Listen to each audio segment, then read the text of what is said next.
Good afternoon, everybody. Today, the entire world is appalled by the brutal murder of Jim Foley by the terrorist group ISIL. Jim was a journalist, a son, a brother, and a friend. He reported from difficult and dangerous places, bearing witness to the lives of people a world away. He was taken hostage nearly 2 years ago in Syria, and he was courageously reporting at the time on the conflict there. Jim was taken from us in an act of violence that shocks the conscience of the entire world. He was 40 years old, one of 5 siblings, the son of a mom and dad who worked tirelessly for his release. Earlier today, I spoke to the Foleys and told them that we are all heartbroken at their loss and join them in honoring Jim and all that he did. Now, Jim Foley's life stands in stark contrast to his killers. Let's be clear about ISIL.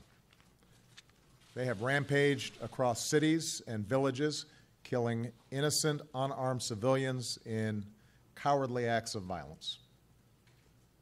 They abduct women and children and subject them to torture and rape and slavery.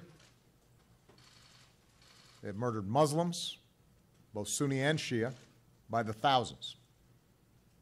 They target Christians and religious minorities, driving them from their homes, murdering them when they can, for no other reason than they practice a different religion. They declare their ambition to commit genocide against an ancient people. So ISIL speaks for no religion. Their victims are overwhelmingly Muslim, and no faith teaches people to massacre innocents.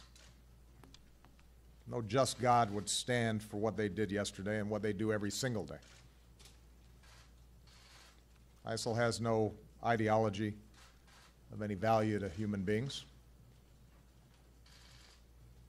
Their ideology is bankrupt.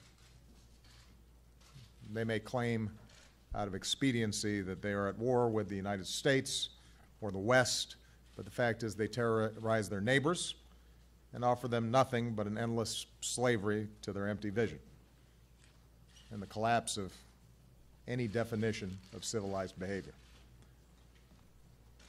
And people like this ultimately fail.